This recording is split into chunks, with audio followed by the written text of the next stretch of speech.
First of all, it's great to see all of you. I think it's almost a year when we last met at the ASC conference. I would also like to appreciate the hard work of the ASC Research Committee for putting together this webinar. So let me share my screen and then we will start from there. All right. So around 3 weeks ago when Sandeep and Mohammed approached me and asked me to give a talk on this topic, I decided to give call to some of my colleagues within US and outside to get their feedback, because I also wanted to know that what's going on in different parts of the world and how they are coping with COVID-19 and its impact on their teaching and research productivity. So I would like to appreciate all of my colleagues who provided me feedback to prepare this short presentation. So with that, let me move on. So I prepared for our 5 slides. In the first slide, I would like to discuss the impact on different research activities. And I've divided the impact into 4 different areas: motivation and productivity level, data collection strategies, team building and collaboration, and then publications and presentations. So regarding motivation and productivity, when I was speaking with my colleagues, we found that it basically varies from person to person. Some persons have boosted in productivity where others have declined in productivity. As a whole, after speaking with 15 people, I found that almost 2/3 of them felt they had declined in research productivity, whereas 1/3 found that they have increased in their productivity. And there are number of issues. The first issue was balancing between work and family, because once we are in lockdown, the families and kids are also in lockdown. So it's a big juggle to basically balance out the family as well as work expectations. At the same time, we found that many of the students, especially PhD students who are singles, they are facing this social isolation issue because they were not able, especially in the beginning, to connect with their professors and colleagues, and basically that was putting them in vacuum. And basically that affected a lot their productivity. We also identified that there were a number of technical issues which researchers and students had to face. For example, some of them were working on construction simulations, and many of the high-tech software as well as the hardware were not available to them. So in the beginning, many students had to face these difficulties when they were not able to do any work because they cannot access campus or any of the softwares. Interestingly, I also found that some of the colleagues who are living in big metropolitans, their research productivity was improved because they are saving a lot of time in commuting. For example, one of my good friend, he's living in Melbourne and he was spending almost 3 hours a day in commuting, going and back. So he found that basically once that time was available, his productivity is almost doubled. So moving on, data collection strategies, I found that there are some methods which are working well for everyone and some are not. For example, semi-structured interviews, many of my colleagues indicated that their students found it the best method for data collection because they are able to connect with the companies and going it in a semi-formal way, giving them the opportunity where they can get more feedback and in-depth response to their research questions. They also found that small focus groups, which is consisting of 3 to 4 industry experts, also worked very well. And especially if the time duration is 45 minutes to 1 hour. Surveys, there was mixed response, but most of the people felt that since construction companies are receiving a lot of questionnaires these days because students felt that this might be the most easiest way to collect data, so the response rate is significantly declined. Construction observations and experimentations, these are the 2 areas where most of the students are facing difficulties. They are not able to access construction sites to record their observations, especially once they have to triangulate the data for case studies. And same is true for experimentation. And I can personally express my experience. A couple of my graduate students are working in the area of virtual and mixed reality.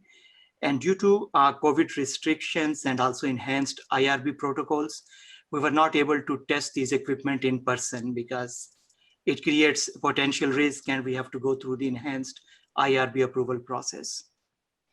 Regarding team building and collaboration, again, there is a mixed response.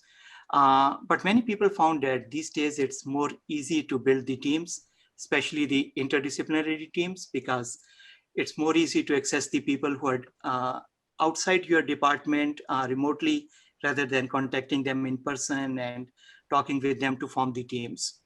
But at the same time, hiring of GRAs from other disciplines, it becomes more difficult. And especially my perspective is that for my research, I hire many students from computer science program. And these days, a lot of those students are getting internship opportunities, or opportunities to work from home. So it's really hard to hire students outside construction or architecture programs.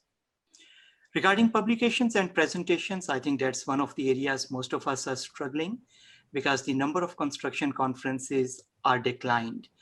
And for example, the conferences which typically I used to attend, I can say that almost two-thirds of them either did not offered, or there were virtual sessions where participation was mixed. Some were successful, but some were not. And many of the conferences which are planned in 2021 are still in limbo. I'm not sure whether they will be held or not. For the journals, we have seen an increase in journal submissions, journal paper submissions, and also increase in the review time. So basically, altogether, this has created issues where many of the faculty members are dealing with less publications in a year. So when I was collecting some of the data from my colleagues, I found that for most of them, the number of publications are reduced to half as compared to last 5 years. But at the same time, there are, I think, a lot of opportunities. There are many journals which are offering special issues and special collections, and they're processing it very fast. So I think that's a nice opportunity for all of us to publish in those special issues. Similarly, there are many edited books which are recently announced. So that is providing us another opportunity. So while the COVID has impacted on research activities, but at the same time, there are many opportunities which are also open us for everyone. Moving on to impact on research grants, again, it's mixed. For most of the existing projects, the funding agencies have provided extensions which are ranging between 6 months to 1 year. Personally, when we were working on projects from March, I would say, until end of summer, we were not able to do much because students were away and they were struggling with the hardware, with the software issues, data collection. So now from fall, we have resumed work. And many of the internal projects which were funded by the universities, they are either extended or they are trying to wrap up those projects. And new projects, I would say that for many agencies, the new RFPs did not come out. And especially, I work a lot on collaborative international projects. So we found a lot of issues with collaborative projects where external funding agencies are not releasing funds. For example, before the COVID hits, I was working on a collaborative project with a university in Jordan.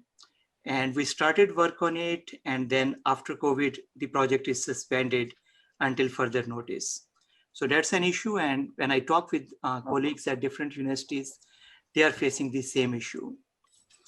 Graduate students recruiting is another problem, especially for international students. At Auburn University, we were not able to get any of our international students because embassies were closed and they could not get the visas. And I feel that this issue will continue for another 1 year or so. Looking at IRB protocols, most of the universities have increased IRB protocols, keeping in mind COVID. And this has increased the paperwork for IRB review and approval process. For example, for some of our projects where typically IRB approves them in 4 to 6 weeks, this has extended to 8 to 10 weeks. So that's another problem.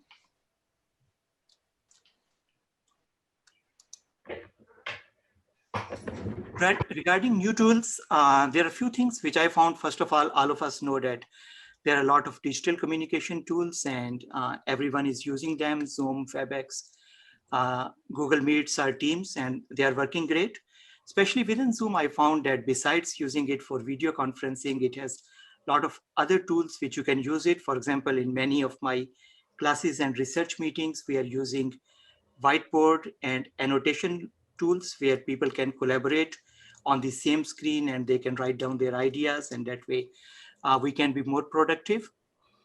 For some of the high-end software, especially simulation softwares that need a lot of computing power, we found one software which is called Parallels RAS that allows you to convert your office desktop into a virtual server, and you can access all those softwares remotely from anywhere.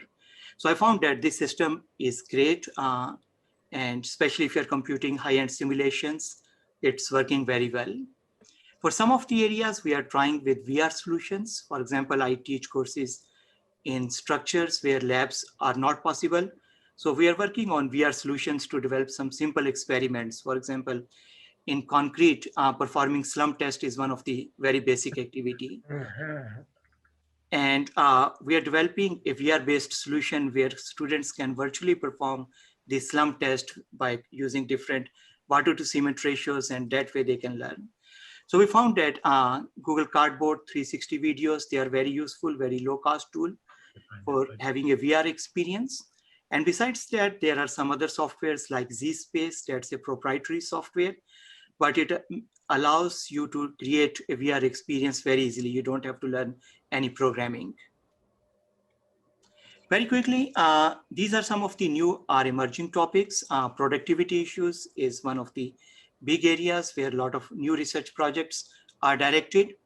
Social distancing impacts on construction sites and many team building practices is another area. Prefabrication, I think, is again gaining momentum, especially in MEP trades. A lot of contractors are working with prefabrication. So I think that's another emerging area. Healthy buildings, and especially how to buildings makes safe after COVID-19 or during any future pandemic using different sensors or modern technologies could be an interesting area.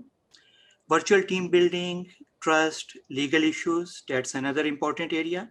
It was an old topic. Like 10 years ago, there was a lot of momentum on research on virtual teams, but I found that now this area is again emerging back. Procurement, supply chain issues, that's another area. And then pedagogy related topics, which are related with remote learning, remote instructions. There are a lot of funding in those areas as well. So these are some of the thoughts that I wanted to share, and I hope that I stayed within the 10 minutes time frame. So if there are any questions, I believe that at the end, there will be some opportunity where we can discuss, and I would be happy to provide my perspective. Thank you very much. Thank you, Dr. Azhar, for your insight. And as you rightly mentioned, we will have a Q&A session towards the end of the session when we have all the speakers have presented and we have met after the breakout rooms. Our next speaker is Dr. Oswald Chang from Arizona State University.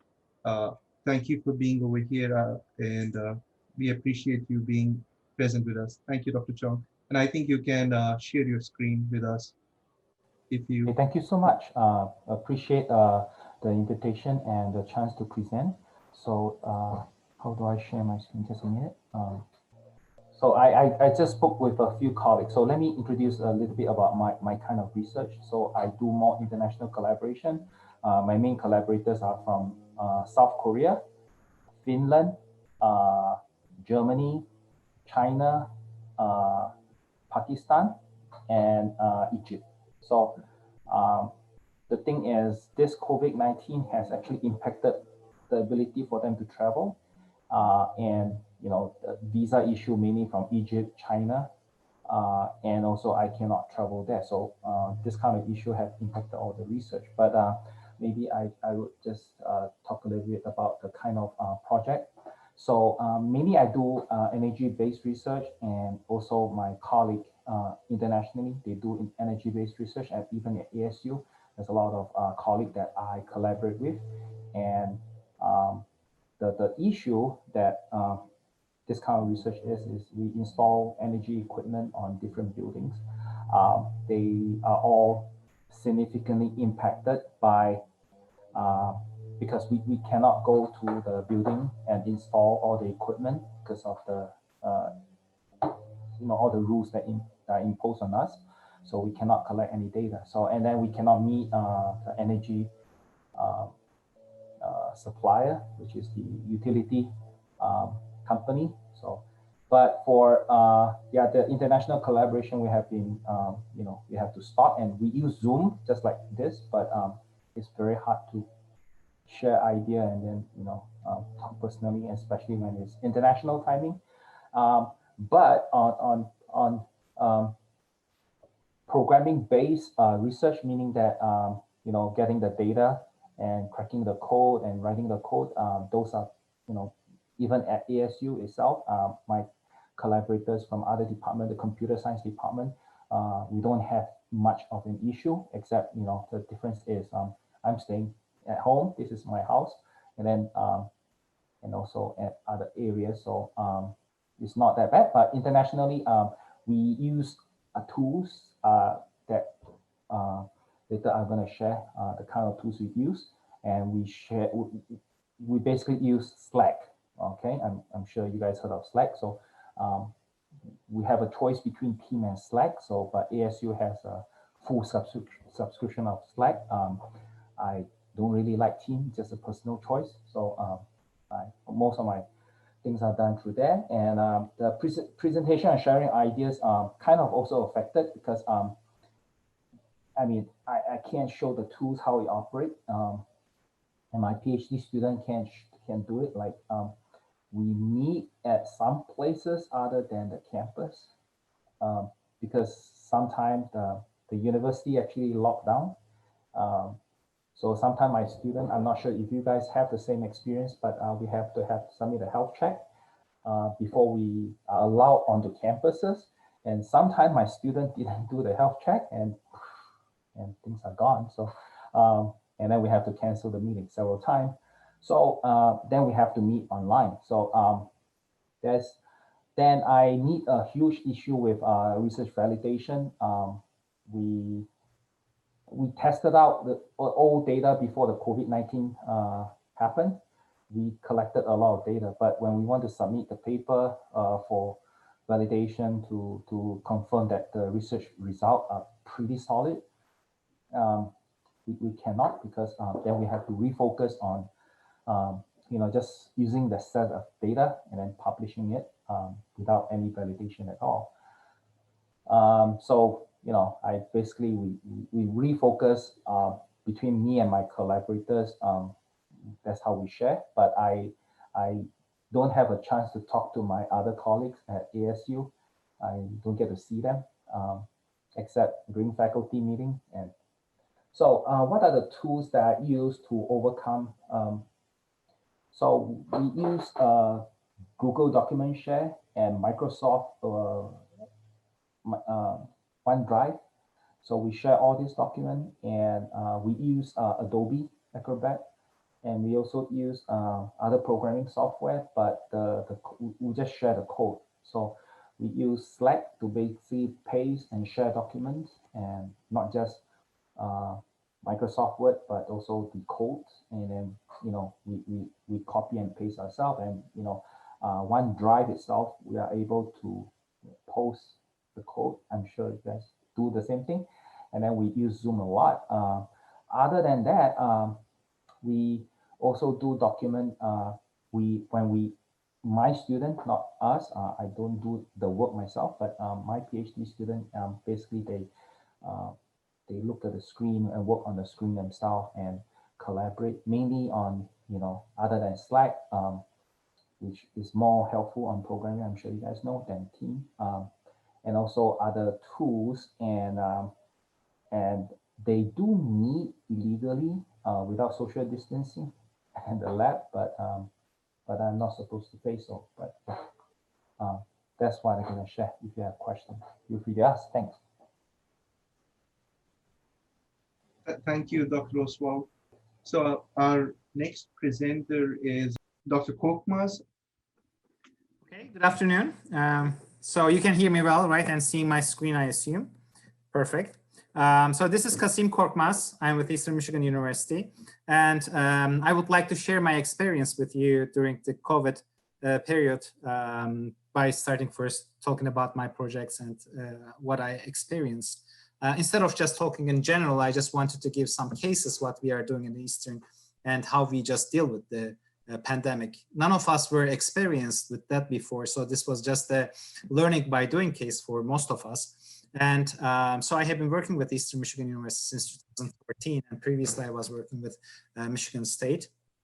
And I had some industry experience previously, but I did not have any pandemic experience. So this was my first. And then I just did something by myself and then doing my way and trying to things getting well or not well. This is something, a learning process for all of us. So in the past, like I was just saying, oh, online is not good. For example, if you are getting a brain surgery, would you be okay with a doctor who get degree online? So I was just saying that, and then it turned into that, online is not that bad. So we are just giving us some flexibility, change most of our perceptions and some judgmental approaches to the cases. So this is a new thing for us, especially for the people who are working in practice. So we are just working in highways, in buildings, so that you just need to touch things, materials. So these are not something that this something can be deal with online or maybe in virtual environment. So we learn how to do this. So these are my experiences that I'm going to share with you, and these are my research interests. Mostly related with infrastructures, highways. So then I just highlighted the augmented reality since it turns into that direction with the new part. And I will just give some examples about my current projects, ongoing projects. One is TCRP. So this is a TRB project. We are just winging down by next semester. So this is a project that we are trying to build a guideline for cable use in transit industry. And another one is just we are working with Sandip. He's also experienced with that, but my part is just mostly structural evaluation of the historical buildings. And another one is damage assessment process. So we are just going to buildings if there's any damage because of flood or because of any natural disaster that we are trying to understand with the scan systems, drones, thermal cameras. So these are the interest of. And the last one that you are seeing is screen that this at EMU, we have a new lab we just established with external funding as a virtual and augmented reality. So we are trying to establish some models or develop some models through the augmented reality part. I really like that part. In the past, again, like with the pandemic, I'm more turning to more virtual. And so this is our new effect. And for our interviews, or we are scheduled meetings, all of us turn into that. We are meeting through Zoom or some platforms that allows us not to drive anywhere or just using our homes as an office. And then we can just attend the presentations or conferences in Japan without traveling or trying to have a hotel room or something like that. So this is there are always good sides and bad sides of the cases, but with the new area, actually the survival mode is mostly adaptation mode. So the better adaptation is giving you power. So we just need to, we didn't have any other chance rather than being adapted to new case. And lab activities, I'm going to show you some cases what we have been doing in our lab. We have been actively using our lab, and we are still using our lab parts. I'm going to give more details with pictures. And about the students, we have been working with students mostly through the Zoom. So we don't meet them face to face, or we don't want them to come to campus if this is really not necessary. And I will just talk about our ongoing projects, how we have been doing that. These pictures don't worry about that because you can see there is no masks. on the people. So this is before the pandemic. So we used to attend presentations. So what we are doing is we are just trying to have our graduate students, and as you can see from the pictures, most of them are international bodies. So they are just traveling from the outside. Unfortunately, because of the COVID process, the embassies are closed overseas, and we are having difficulty to bring the international students to campus. We gave some opportunities that they can, take the classes, get online things, but unfortunately, the demand is not that high. So students would like to come on campus. So we lost international body during the pandemic. And you are seeing in our one of our lab activities. So these are one of the ACI certification process that we have been doing. Unfortunately, we had to cancel that part. So that was one of our class module. We cannot deliver that because this takes lots of modules. What we did, we just shrinkaged our lab modules in the lab.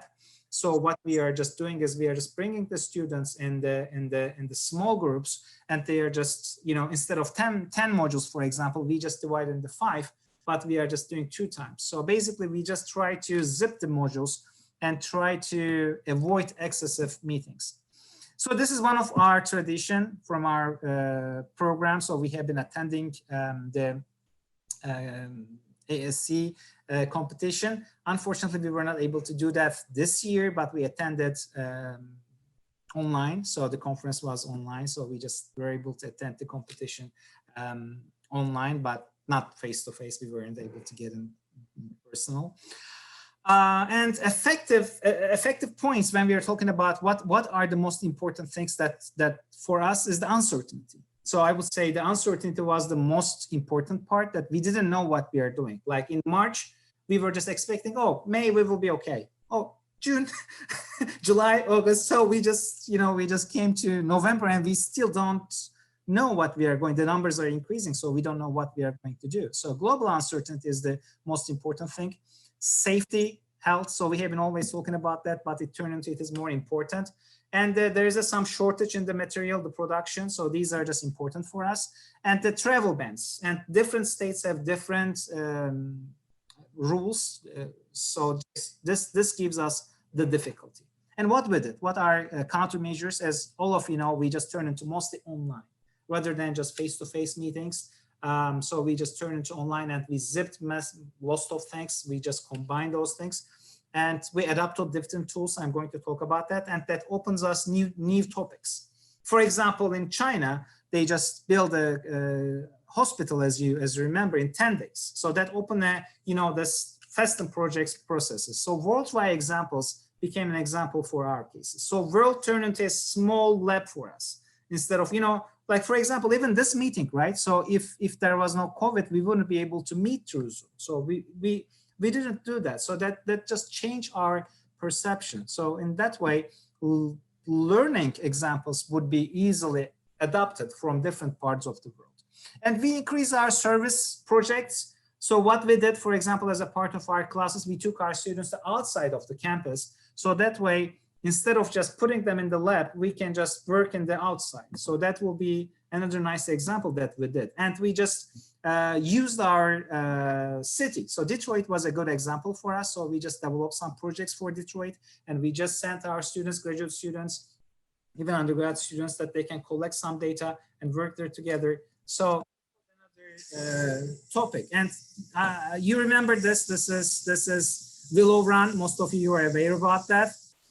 So we just create those case studies. So this building was just a good example. So we just use these case studies outside of the campus.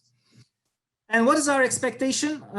It's hard to predict, but we already knew that, like, autonomous vehicles would be an important point, as most of you are expecting. And online experiences are easier for us, right? Amazon is just easy to order something, having stuff to deliver to your house rather than just going to malls. Or smart city concept is just getting increased. So from the future, we start expecting things more, or rather than it will be coming in the near future. So we are just seeing that future is just more closer to us rather than we were thinking. And so these expectations were there already. So we have been expecting those, like the lean construction, integrated project delivery, or virtual reality. These were there already. So we have been expecting that, or autonomous vehicles. We were expecting them. But in the pandemic period, we understand that this is more closer than we were expecting. So if we are prepared or not. So this is the question. People would like to have it, as I mentioned, more integrated. So rather than just giving, different schedule times, they just want to make it more integrated, reducing the waste of the materials or time. So these are becoming more important with the pandemic, and we are learning with respecting the resources and the nature with what we have done, right? So and we just learned that like global effects are more important than we were expecting. Even I was like in January or February, I was not expecting that pandemic would be affecting that much to my life. So I'm sure most of us are in the same, same page. Like we were not expecting this is just changing everything, but it did. So the question is, these were here. We had tools. Like luckily, like we were prepared for that. But how much we can integrate those things to our life, to our learning tools. So I think this is it from me. As you were saying, like we are just we are just trying to engage ourselves more online platforms, Zoom, or more virtual things. So I think like we just need to. The only chance that we have is just to adapt rather than resist. So these are from me. I hope you will have some questions for me. Thank you, Dr. Korkmaz. Thank you. And as I mentioned previously, we will have questions for our speakers towards the end after the breakout rooms. Our next speaker is Dr. Tulio Sulbaran from the University of Texas at San Antonio. First, thank you very much for the opportunity to share my ideas. I am currently working out the agenda that the organizers sent us, Mohammed and Sandeep. So you will see that the agenda is the same that you have seen before. Brief introduction, effects on research and grants, some obstacles and the tools. So that is pretty much the plan for my 10-minute presentation. A little bit about me. Work right now at the University of Texas, San Antonio. Been here for 3 years. Prior to that, most of you know me by being in Mississippi, and I have had the fortune to publish and to get some funding for my research activities. If you see it in the traditional way, you will see in the orange side my research area, but I think it's more interesting to see it in a different way. My focal area right now is decision support for the construction industry, and that is a broad topic. And the way that I see it is that I see it dissected in different components. One component is how to collect data from the job sites with Internet of Things. Another one is how to process the data using artificial intelligence to go beyond the statistics. Another part is to understand how people make decisions and how people decide or not to pursue certain careers when they are adult. So these are people post university graduates, and the same thing applied to before they get to the university. If you see this in a very simple way,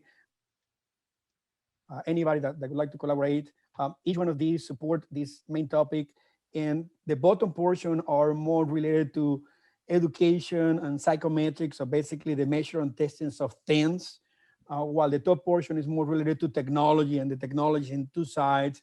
One is related with the techniques and another one is related with the hardware, the machine.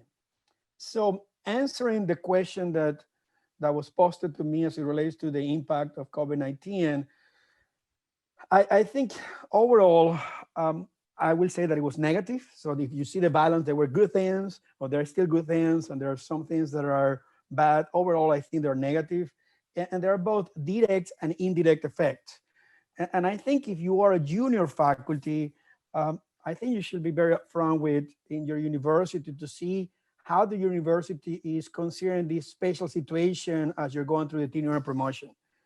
And if you're a senior faculty, I will encourage all of you to be cognizant that these junior faculties have had to focus on many more things that we had to focus when we were going through the tenure and promotion. So basically, that is the first very important thing as it relates to the impact. Now, more specifically, indirect effects, I think we have all spent more time on our teaching materials, our recording videos, changing the way that we teach because we don't have access to our buildings, or we don't have access in the same way. We have spent more time in learning new tools to actually be able to deliver that content for our students. Again, our students are first, our graduates are first in all of this process. And then we have invested more time in what I call situation awareness. For example, are we going to grade as we used to grade, or are we going to make it pass-fail courses? How are we going to deal with students that cannot come to class? What is the university or department or college policy that has nothing to do with actual deliverable, but guidelines that we have to spend time learning and being aware of? And I think we have spent more time in continuous activity. I used to tell my wife, she says, I'm spending half an hour to drive from the downtown campus to the main campus. That is a waste of time. Well, I realize now that I can put meetings back to back to back to back to back. And at the beginning it was great. I'm not wasting my driving time. But then after a while, it gets, you need a little bit of a relax, stop for a second, think about nothing so you can be energetic. And I think that is also detrimental. Notice that I'm putting teaching materials in highlight because I think this is an investment of time. If we have developed good materials that we can reuse, certainly in the spring because we're going to be online, and in the future, that might be something that help us be more effective into the future. And that's what I'm betting on, that I'm going to be more effective into the future because of the material that I have developed during this pandemic. So short version, we have less time for research. The second part is direct. I don't know how you recruit students, but the way that I like to do is to interact with students informally. I interact with my students all the time. And when I see an opportunity and I see a talent, I try to match the opportunity with the talent. That is way before I make an offer. That is just talking with the students, know what they're doing or what they're interested about. Already mentioned, no international students for our graduate programs due to embassies being closed or consulates being closed. No travel to conferences or to anywhere for that matter to visit an agency to talk about a potential funding opportunity, and no in-person meetings. I'm Hispanic, so I get a lot of clues of what the people talk about, with the hands or with the eyes. And sometimes when you're in the telephone, at least for me, it's kind of a limited communication for me. So in short, I think we are less productive because of those aspects. No travel, again, I put it in gray area because we have always been, since I can remember, budget constraint for travel. Most institutions, some are very lucky that have unlimited, but most of us live in the real life where, you have to pick and choose. And some of these conferences that do not require you to pay for a hotel room or get into a plane and pay a nominal fee, some of them nominal fees on conference might be a positive thing for us in the near future. I want to talk about a couple of specific things, just to share my experience. One is about my research experience for undergraduate students. I think they were overall positive, even though that I said the overall is negative, but in the RUs, I think it was positive. If you look into the model for RU, they are very similar around the nation. You meet with the students, which is on red on the screen. You provide some guidelines on what you want them to do and explain them a little bit of what research is about or what research step you are in. The student goes do some work, then they do some type of report or update. They give it to you, you review it, and then you go back, give them feedback, and then the process repeat again. The green and the red, you might have 1 meeting or 2 meetings. It's irrelevant. The amount of time is the same. But what I have noticed is that the collection of data hasn't changed. I mean, if you use in-paper version, you might still be using it. But if you were using online versions like Qualtrics or SurveyMonkey, it's remained the same. But what has changed is that process in general used to take 1 to 2 weeks. Each iteration will take 1 or 2 weeks. And if it was 1 week, it means 2 meetings or a very long meeting. what COVID-19 has generated, at least for me, and by the way, this was a student's idea, right? Because I was explaining to him the information, and he said, why don't you record this? Can I record this? And I said, and then I said, well, if the students are going to record it, why don't prepare the materials in advance and do it, do exactly what I want to say. So what I began doing is that the first iteration, I don't meet with the students anymore. I record the content. This is what the content is. This is how I want you to do the work, very short videos, and I send it to the students. What that means is that now the students is focusing and working on what I'm asking them to do. And then I'm meeting only one time with the student per week, and I am answering questions and I am focusing on the deliverable that the student gave me. So I can see they're understanding or not by the deliverable, not by the questions themselves. And of course, that deliverable will lead to questions. So essentially what has happened is that for that, I have increased the number of tools. Data collection continue being an online survey system. We use Qualtrics. But for the recorded explanations, we use Panopto, which is no more than just a recording video and a screen at the same time, multiple channels, so you can have whatever you want. And then we use Microsoft Teams.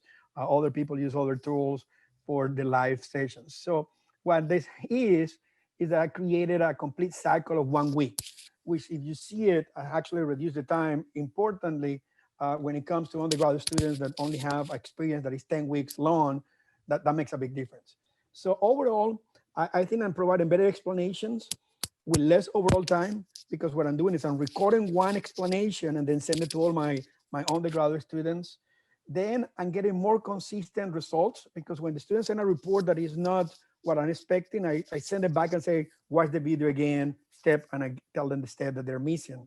And then increase accountability, because if they don't do it, they have to go back to the video. There's not like, I didn't understand what you didn't tell, what you told me, is that they have it there to go back. So overall, I feel better. Overall, I think that RUs are working better with COVID-19, with a much higher return on my investment of time and energy with the students. On the opposite side, I'm going to talk about one of my funded research projects right now with the Mississippi Department of Transportation. We're doing best practices for lighting and marking of construction equipments. Pre-COVID-19, when I was working with my graduate assistant or my research assistant, it was the same process. I will meet with them, give them a task, review the task, meet again, give the task. To be honest, I haven't been able to do it any differently, because this research, or research in general, is very specific to meet the demands of the contract in place. So the only difference has been adding technology for the meetings. Right, a meeting in person, we don't have any meeting in person. We do it through Microsoft Teams, and there's negative and positive, in my opinion. On the negative portion, again, not informal interaction. I used to pass through the lab and see how my students were doing. I cannot do that anymore. No interaction to learn about the potential resource assistance. So if the student that I have right now, we're going to leave, the next one will be based on, regular criteria of selection.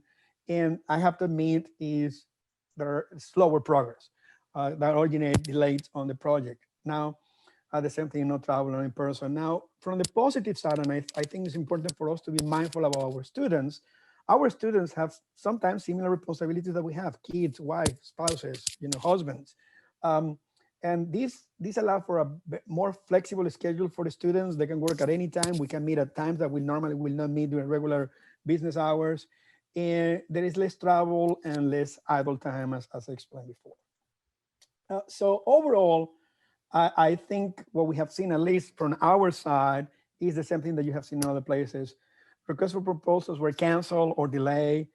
For example, Texas DOT delay 1 or 2. IRB approval is taking longer, maybe because people are submitting more, because they are also in the same boat that they have many other responsibilities. There is less group synergy. Like, when you're working with 6 or 7 people, it's harder to do in Zoom to have the synergy. And we don't have any more small talk over coffee. You have coffee and you see somebody and, hey, how things are going, and an idea spark there. And then, of course, we don't have access to our physical infrastructure. We could, if we ask for a request. Right now, we have access for researchers, but again, it's limited in all cases. Positive, I think the money didn't evaporate. I think there will be more opportunities into the near future in this fiscal year. So please look into opportunities in your particular state. I was in a meeting just a couple of hours ago, and I already saw another opportunity that will be coming up in a week or two here in Texas. for those people who are interested in workforce development, we can talk more details. Um, it's easier to meet with our research support center. For example, Sandeep and I were working on a project. We met with our RSC at 10 o'clock in the evening. I will never ask anybody to meet at 10 o'clock in the evening, but this person actually volunteered to meet with us. And it was a time that normally we will not meet. I mean, we have the best RSC of everybody in the universe, by the way. And I cannot say that about other institutions. It's easier to meet in pairs. So if two people want to meet the same thing, we can meet at odd times, and my wife can still be around or my kids can be around, but I'm still here at home. And then we have more access to technology on the positive side. Tools, again, each research project is different, but what I try to do is to share what I think will be helpful for most people, organizing the needs and the tools that I found, to explain things, Panopto, record stuff, send it done. For communication, Teams, Microsoft Teams or Zoom, to share documents, Dropbox and OneDrive, none of those are different.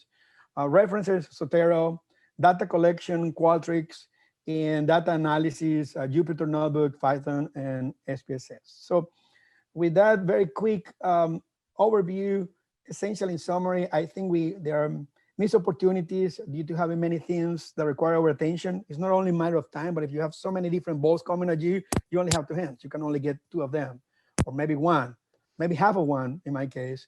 It made us rethink the way that we teach and do research. So I think it's a good thing. New ways of doing things will allow us to be more efficient, I hope. This is not negative, but it's a statement of fact. We're currently stuck with the people that we know.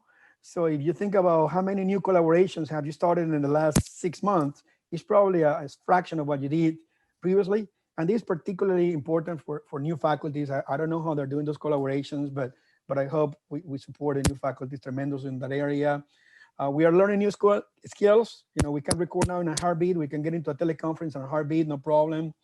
But I think the most important thing that I would like to leave the group with is that I strongly believe on balance. And when I mean balance, I don't mean teaching and research. I mean, that is the percentage of your university. I mean life balance. And I think it's much harder to find personal and professional balance right now when you have your computer already booted up in your office, just press it, take it out of sleep and begin working again. I'm sure that everybody or most of us have found ourselves working longer hours throughout the day, throughout the week, throughout the month. And I think a word of caution, particularly for junior faculties, if you have to focus on one thing, it's in that balance of your personal life and your work. There is no work that is worth your health or your family. And with that, thank you for the opportunity. Thank you, Tulio. I'll just share my screen. You can roll over one more. Yep. So the breakout rooms. And by the way, guys, I just want to assure everybody before Sandeep communicate to you the breakout room, I already injected at least like 10-minute contingency because I know we might get a little bit ahead of ourselves or like a little bit more delayed in time. So don't worry, there is a 10-minute contingency that I got it in there. So we're good to go. And I think we can also do like 15 minutes instead of the 20 minutes. Okay. In the breakout rooms. So the next part of the session is to move into breakout rooms. I have allocated each of you in a breakout room. So each room will have a group of 4 faculty members or researchers. For this activity, we have allocated 15 minutes, where I'm assuming that each of you will have a note taker, a facilitator, a timekeeper, and a group presenter. The role of the group presenter is basically to present, when we meet back, to present their thoughts about the questions that I'm going to show you in the next slide. And the 4 questions that we hope are that you would, as a group, discuss are what are the challenges of COVID-19 on your research activities. So as you discuss in these 15 minutes, you identify top 3 challenges that were most relevant to your group, and then the group presenter will present that. The top 3 tools or strategies that were used, and the top 2 pressing concerns or issues that were identified in the group. Also, if you have any specific questions that were identified in the group, we can also use that as a platform to discuss that. Now I'm going to open up the group, and we'll meet back. I'll close the group after like close these breakout sessions back again in 15 minutes, and they'll join together and they'll talk about it as a group. So you should be receiving an invitation to join. Hi, everybody. Everybody's here. That's awesome. Wonderful. So don't hurry, you're moving too fast. Yeah. Yeah, good times goes fast always. Yeah. Always. All right, Sandeep, I will let you handle it since you know who's in what room. I know who's in my room. I was with Tulio and Warren, and whoever want to start, go first. So I believe room 1 was Ben, Dean, and Oswald. And so these were, we are hoping that you would, I'm hoping you're able to see my screen, the presentation. So the goal is that one person would kind of discuss based on your subgroup discussion, what were the 3 challenges, top 3 tools or strategies, 2 most pressing concerns and issues, and specific questions for our guest presenters. And we're not gonna hold you to it. So like, just say what you can. Like, it's not, we're not gonna count them on you. So we have 4 minutes per team. So we'll start with the group room, which had Ben, Dean, and Oswald.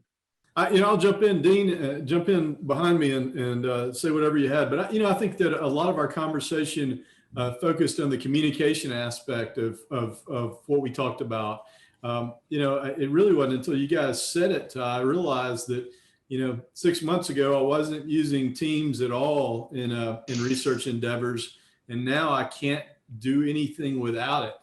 And it really was a sort of a realization for me that really has occurred. So, some of the new things that have happened there, and then Dean pointed out, some of the challenges. I think several of you mentioned the loss of the student-to-student contact and how that's hurt, sort of research moving forward, and also just those side conversations that happen that sometimes are so valuable to students and to projects that cause us to take different perspectives or different outlook on things going forward. And I think those were our takeaways. Dean, what else? Yeah, I think that's true. I mean, we also talked about industry partners, and some of the industry people we work with are really busy right now. So they're willing partners, but kind of putting things on the back burner. So that's a challenge. And then, we've also experienced kind of the delays in IRB review that some of you mentioned also. So were there any 2 pressing concerns or issues that you identified as we, in terms of research, as we go through these times of COVID? I think the one thing that we gravitated to a little bit was the challenge with recruiting graduate students. And how we address that. I mean, that does not look like that's going to get a whole lot better immediately. And so, we could be looking at a 2 to 3 year sort of gap in students. And I think that was the focus of our that discussion. Thank you, Ben. Thank you, Dean. And thank you, Oswald. Room 2 has Richard, Ibukun, and Kasim. What were your thoughts about the topic 1, 2, 3, and 4, which is top 3 challenges for COVID-19 tools and strategies, and 2 pressing concerns or issues? All right, because I took the notes for my group, so I think I should just speak for the group, right? And if I've missed anything out, please feel free to jump in, Kasim, to kind of clarify that. Yeah, first and foremost, I would like to say thank you to all the speakers. I mean, great insights from today's session. So far, thank you. Also, in my group, we talked about the different things that kind of that are impacting our research and grants. So first, the main thing we all gravitated towards was recruiting, the challenge that has to do with graduate student recruitment, because of course, most of us, we kind of use international students to do research, and the pandemic kind of impacted our ability to get them to kind of work with us. And also, in general, the challenge that has to do with, working with students. If you're not seeing the students, going to the office, just to kind of see that they're working, it might be difficult to get them to do the work, right? So that was the first thing. And then because, most of the kind of research that we do, we collaborate a lot with the industry, we get data from, construction sites. So lack of access to job sites was one of the things we kind of talked about as well. And the inability to do lab or experimental activities was the third, right? Then going to the next one about tools and strategies that we've used to alleviate the impact of COVID-19. Of course, we first talked about, the virtual environment, the virtual meetings that we all have, with our collaborators, with our students, and also the kind of help that the universities have offered in terms of being able to create a virtual environment where our students can have access to some of the software packages that are used to do their research, the VDI kind of platform,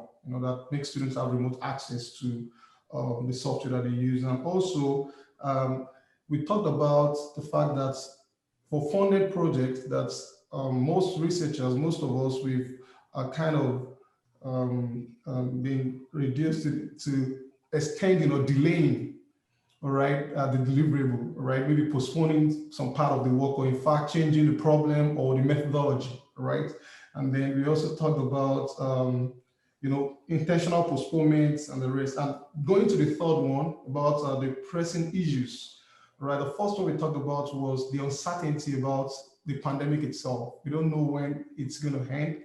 We're not sure of the characterization, although we have some data, but we're not truly sure of what the impact is. And also the second one we talked about was the fact that we are not able to meet in person, although we can have virtual meetings, but we felt it cannot be compared to, the in-person meetings that we have at conferences where we randomly run into people, all right, talk about research and something that can, lead to very strong collaboration in the future. That is kind of missing. So for us to be able to meet with new people, we have to kind of plan it. There has to be a pre-planned kind of setup to do that, which will not be, a kind of natural thing. And then the third one was about the learning adaptation. How do we adapt, going forward? If there are cases like this in the future, how do we really adapt to that and, to kind of take it? So, thank you, Ibukun. And I think the room 4 is Javier, Jiasong, Salman, and Tammy. Thank you, Sadiq. Because I was the junior faculty member, so I was given the opportunity to present. And the challenges that we have discussed, actually a lot of the points, some of the earlier reports were already mentioned those. So we got, not being able to travel, especially for data collection in the field, or field work in general due to travel restrictions. And another point is research motivation. Especially for faculty members, when we work from home, so you have family members, surround you, which is great. But then regarding productivity, then there might be some negative effects, and then there are also impacts on student productivity due to the limited interaction with their peers, which can happen more frequently in the lab, when they sit together. Therefore, this sometimes this causes the slower progress in research. Another point is construction internships, where especially for students that needs to go on field work or collect the data. So this also was impacted. The last point for the challenges was the facility use, because certain rules regarding when the facility will be open and closed. Sometimes it's closed at 7 p.m. That was brought up, so that students couldn't stay longer than that, which also related back to the interaction issue. Regarding the tools, a lot of those are frequently mentioned, like Zoom and Microsoft Teams were pretty much used all over the place. And also there are online learning tools, and we did talk a little bit about the sort of paradigm shift, because of the use of the online learning. So a lot of times we have to record videos, so this may actually facilitate the transformation towards flipped classroom, or other new paradigms. And another point regarding tools is the using material developed during the online teaching period. So the video recording we created now during the COVID-19 pandemic may actually continue to be used later on, in those scenarios. And the two most surprising issues, the first one is the limited travel or restriction to the job site, to construction job site. A lot of us need that for research, data collection, and teaching as well. Another pressing issue is the mental health of students. This was brought up earlier by some and other guest speakers, because a lot of times the students may be isolated. They may not have as many family members around as faculty members. That can be a problem. Last but not least, the recruiting new students, especially international students, as Ban and Ibuko already mentioned earlier. This is one of the biggest problems we are facing. Thank you. Thank you, Dr. Zhang. I believe the last one we had Mohammed, Tulio, and Warren. Yep. And I think I'll try to be as brief as you can. So I was lucky to have those guys with me in the room, and we talked about several things. But one of the most important things, I think, it's also honestly a question. I don't know if one of you guys experienced that too.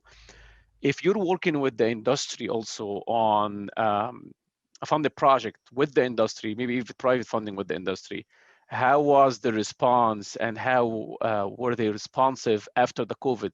My honest experience was it was hard, like the norm of getting some information on time, or even do some focus groups with them or something, slowed down dramatically. So that's just my experience, but I will be very happy if I hear from your experiences too at the very end, of course.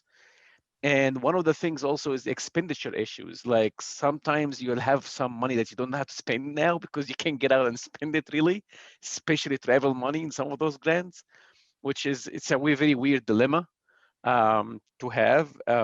Another thing also that was quite interesting, and I can tell you I literally said that one time, which is crazy for me to say.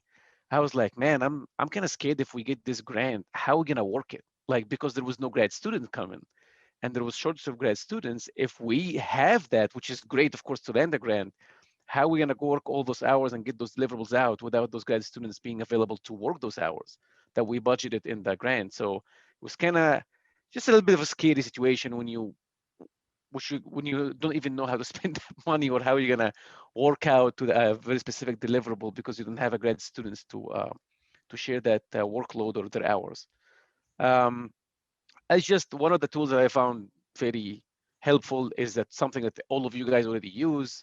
And I think same with Tulio and other people too. Tulio also said that that was his magic bullet, I guess. It was MS Teams. I know everybody's using it, nothing really wow, but I think it's just cool because you can do a lot through it. You can even have organized like some research groups within, and the folders can go and upload it to a drive, and it just makes it a little bit more holistic tool in a research group.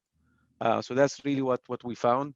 And there was other things that you guys mentioned, so I don't want to redo what you already said. So, but those are the pressing issues or concerns or things that we have seen affecting research activities and grants and working those grants if you land them. Thank you, Mohammed. And before we move ahead, if anyone at this time had any questions for our speakers, that would be great. Sandeep, I guess, yeah. So we would like to bring up this as a question, which a lot of us already mentioned regarding recruiting new students, especially international students, right? So we are interested to learn what are some of the strategies that our colleagues are adopting currently to overcome this barrier. And I think that will be good to hear. Yeah, that's a great question, Dr. Zhang. Dr. Azhar, Dr. Qasim, Tulio, any thoughts? Dr. Chang, any thoughts about the question that was posed, is how do we get the students? We are having issues, especially with international students, where embassies are closed. They are having challenges with coming across? How have you individually dealt with that issue of getting students? So at Auburn, we are trying to expedite the issue. So some of our international students who were not able to travel in the fall, they are planning to come in the spring because now the embassies open up in several countries. Also, we are trying to expedite the admission process so that for international students, we can provide them I-20s in late January or early February. And that way they would have sufficient time to apply for the visa. Right now, the situation which I learned, US embassies in different countries are open, but they're working on limited hours, and every day they invite few students for interviews. So if you want to get the visa, maybe it's a longer processing time. So that's what we are trying to do, is to provide them all the documentation as quickly as possible. In that way, they would have sufficient time to apply for the visa, and we will encourage them that they can plan their travel at least 4 weeks before the start of the semester, so that way they would have sufficient time if they have to go through quarantine and other issues. And the other important part of this international students, the one who are here and who are trying to graduate. So if the students would like to stay a little longer in the program, so we are trying to facilitate their requests. So this is also important. So I believe because of the situation currently, they are having difficulty to find a job, or they are not ready to, just leave the program. So they would like to extend. They have problem with research processes. They were not able to collect data properly. So they just want to stay a little bit longer with the program, so that we are just trying to accommodate their requests. Thank you. Any other questions, if there are? Otherwise, we could move to the last slide. Yep. And so we just want to conclude. Mohammed, do you want to? Yeah, for sure. I just want to start in our conclusion. I just want to say that I'm very grateful for everybody who have been on that call, and I can't express my appreciation enough for all our speakers who took the time out of their busy schedules and coming in and doing this for us and the ASC community. Again, guys, this is just like a very good, helpful discussion, not just for us, but for everybody who we're going to share this with, which is the entire ASC community, of course. And I'm very hopeful also that we get this going more and more. Maybe even if we go back to normal, I think it's a good activity to keep a webinar. So that's maybe something that we will take as an initiative as of a research committee and try to kind of get some pull behind it and approval from the board that this is something, a good practice to have in later on. It might be, of course, hopefully it will be different things than COVID very soon. But I think it's a good thing to have to keep people engaged, keep people in between, our conferences. It's not just a research committee meeting and that's about it. We keep this going along with other initiatives that we have. I don't want to take more of your time, of course, but I just wanted to take that moment to say thank everybody on the call. And we might be following up with a very quick Qualtrics survey, just to get your opinion about, what did you feel about this? Did you learn something new? How beneficial it was for you? So please, if you get that, make sure you can fill it in real quickly. We'll try to keep it under 5 minutes. Thanks a lot. Thank you, Appreciate everyone. everybody. Really appreciate the guest speakers and support of Ben and all of you for being here. And thanks to you, Sandeep, for handling all of this Zoom meeting and do all that wizardry stuff with the rooms and everything. I have never done it without you, for sure. Thank you, And Mohammed. I'm very happy to see everybody. Ebukun, I miss you, man. So it's good to see you also in the call. It's been a while. I miss everybody on the call, but the shout out to Ebukun last time. It was a very long time. So appreciate it, guys. Thank you, everyone. See you all. Please Thank you be so safe. Thank you. Bye-bye. Thank you, everybody. Thank you. Appreciate it. Bye. Bye.